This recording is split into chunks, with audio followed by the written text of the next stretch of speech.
欢迎来到新兴消息频道，请订阅频道，所以大家不要错过当天最热门的新闻。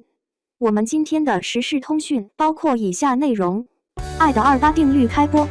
徐凯演技台词状态不佳，和杨幂也无 CP 感。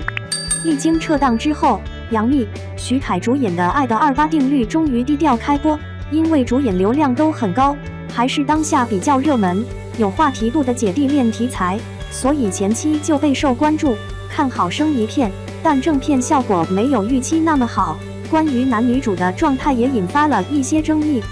杨幂在剧中还是很美的，而且她演的琴师是个34岁的女强人，妆发造型比较美艳成熟，还把密室穿搭带到了剧中，每个造型和身材都很有杨幂本身的味道，霸气女强人的人设也很适合她。但也有观众吐槽杨幂在剧中的状态有些疲惫显老，一些镜头看上去法令纹挺明显的，这主要还是因为这部剧的打光很差，加上她的妆发造型偏成熟，都是波浪红唇、职业妆，所以在黑漆漆的镜头下就显得状态不佳。但在同期播出的《谢谢你医生》中，她就美得不可方物。比起杨幂，徐凯被吐槽得更惨，不知是因为人设的关系，还是本身问题，他的精气神很差，整个人跟没有睡醒一样，黑眼圈很重，说话有气无力，原声台词听不清，嘴型还经常对不上，跟其他演员同框，也是游离的状态，演技、台词、状态都很不佳，甚至显得有点木讷。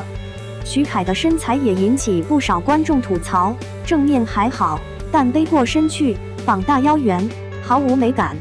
戏外杨幂和徐凯相差9岁，戏里琴师和杨华相差6岁，但杨幂和徐凯真的毫无 CP 感，两人同框违和感和年龄感很重，没有什么化学反应，就很明显硬凑在一起的两个人，没有路透和剧照那么有火花。爱的28定律剧情也一般，节奏还有点慢。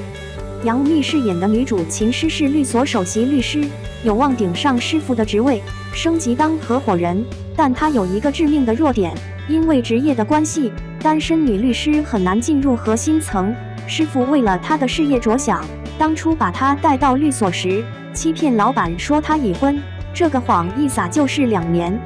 为了圆谎，女主在网上找了男主的照片，把两人 P 在一起，一直放在她的办公桌上。虽然照片是女主在网上找的，但从她叫得出杨华的名字来看，或许她早就认识他了。而杨华28岁，名牌大学毕业，没有正经工作，天天窝在家里炒股、养乌龟，但年收入也有20万以上。妈妈为了让他走出去，不要太过自闭，天天逼着他相亲结婚。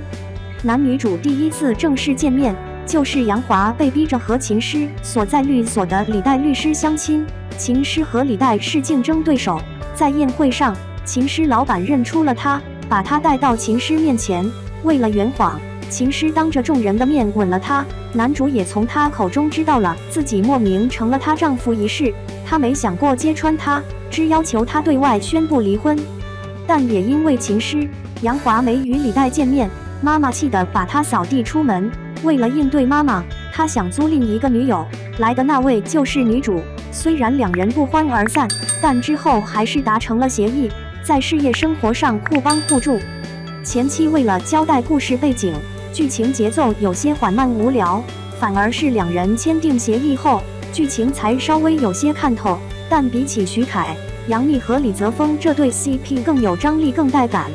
李泽峰饰演的陶俊辉是琴师前男友，两人一度谈婚论嫁，但最终有缘无分。陶俊辉有了未婚妻，还在琴师手下工作，陶俊辉也放不下琴师，在宴会上遇到他和男主，把琴师拽进男厕所，这场戏太带感了。如果陶俊辉是男主，这部剧火的可能性会更大。包括女主哥哥和二嫂这对 CP 也挺好磕的，两人一直把离婚挂在嘴边，天天打打闹闹，但就是谁也离不开谁。递了17份离婚协议，但两人都不肯签名。